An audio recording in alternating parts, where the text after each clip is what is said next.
Welcome to Indie Corner, where we spotlight some of the more obscure books out there that you should be checking out. This one is from Darby Pop Publishing, and it's about the almighty Bruce Lee. The story is even approved by the family of Bruce Lee. In Bakersfield, California, a man heads into work as a security guard at an unknown facility. As he walks in, he looks at the giant cube-like container and gets ready to begin his shift. However, before he can sit down, there's an earthquake that shakes the entire facility. A short while later, a man wearing the same security uniform makes his way off of a bus. The man wanders around until he sees a martial arts studio and he hears the sounds of students training. As he looks in, he sees a teacher training those students, and during a demonstration, ends up punching a young boy with full strength. Another female student steps in asking what that was for, but as the two of them argue, the man steps between them. The teacher asks, "Who is he?" And the man tells him he doesn't know, but he knows that a teacher should not impose himself on his students. A good teacher, that is. The teacher then says, "Is that so? How about I teach you?" And he lunges forward. As the teacher steps in, the man steps out of the way and trips him. The teacher quickly then jumps back up, grabbing a practice sword, and he starts swinging wildly. The man easily dodges those swings and then disarms him during his last attack. The teacher then shouts at the two students, Jax and Ren, and tells them to take their friend here and leave. They do, and the man follows. Ren asks if he needs help, and the man asks if she knows him. Ren tells him no, but he can always check the back of his underwear.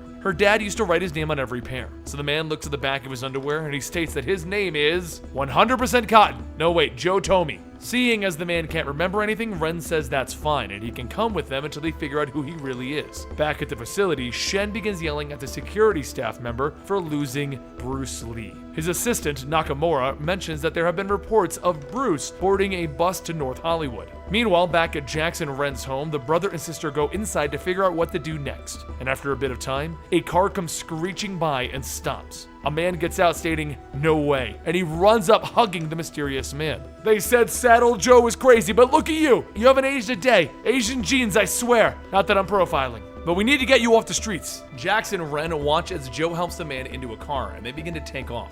Later at Joe's apartment, he hands the man some tea and the man says that he wants to ask him something. Like, where is he, when is he, who is he, and how does he know him? Joe tells him to slow down. Someone must have really done a number on him. Right now he's in Los Angeles and it's the year 2012. His name is Bruce Lee, the greatest practitioner of Kung Fu who ever walked the earth. Joe was a student of his and his best friend. Bruce gets up stating that he doesn't remember anything. All that he remembers is that he awoke and escaped, and now he's here. Joe tells him actually, back in 1973, he died in his sleep. He even went to his funeral, but that was 40 years ago and he looks exactly like he was back then, like he was frozen in time. Bruce starts to look at the pictures on the walls and then sees the two of them together. And then Joe says that he used to be one of the biggest movie stars, but they should probably go get him some food. He knows a Chinese place down the street, not that he's profiling. Later into the night, as Bruce sleeps on the couch, he awakes to see a man with a taser standing in front of him stating, "It's time to come home." Nakamura then tases him and Joe comes running in with a golf club, hitting one of the men. Bruce then punches the stun gun out of Nakamura's hand and tells him, "Don't ever do that again."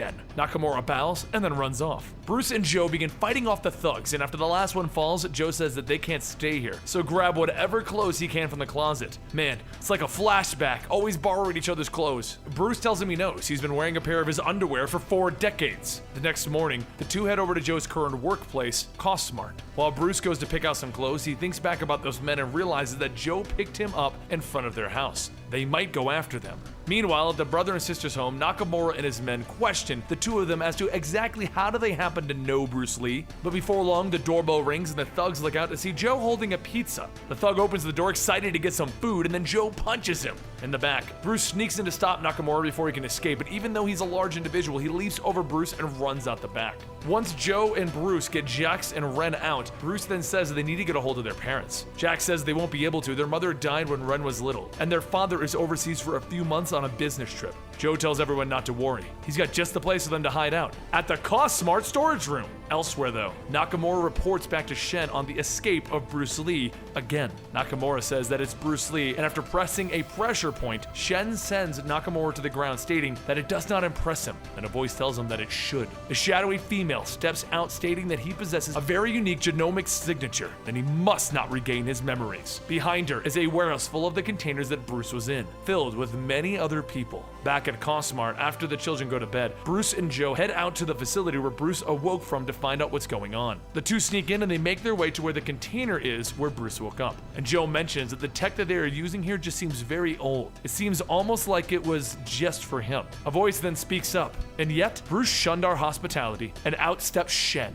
Bruce then asks why he can't remember anything, and Shen says that it's a side effect of the cryogenic process, sadly, but his memories are there somewhere. Joe takes out a bat and he charges at Shen, and then using a nunchuck, he knocks the bat out of Joe's hands and sends him flying to the ground. Behind Bruce, Nakamura appears, stunning him with the taser again, and then he too falls. And moments later, Bruce is placed back into the cryo container as Nakamura drags Joe away. But before he can get far, he sees Jack standing behind him, and while distracted, Ren takes out a stun gun and tases him. Alerts begin to go off, and Shen looks at Bruce telling him, "You're not so special." And then Bruce's fist flies through the glass, punching him. He then jumps out, and Shen begins swinging his nunchucks. But using his martial arts skills, Bruce Lee disarms him and takes the nunchucks away. Then he demonstrates how much better at the nunchucks he is than Shen. He then jumps and kicks Shen, launching him into a computer, destroying it. Everyone catches back up and they begin to leave, but Bruce turns around and says 1 second, and all four of them destroy the cryo container that he was being kept in. They set fire to the facility. Realizing that they have Bruce and his friend there, Ren and Jax ask the two of them to find their father. No one has seen him in over a year. Now this is the beginning of the Bruce Lee adventures, and while we were gonna wait to do the entire trade paperback, it did just come out, but I felt like this first issue is a great setup to get you guys excited about seeing a Bruce Lee comic book. So check out the rest of this book with the link down below. You can read the entire story that's currently out, which is all of volume 1. I hope you guys enjoy. Don't forget to follow me on Twitter and Instagram at Comicstorian, and I'll see you next time right here.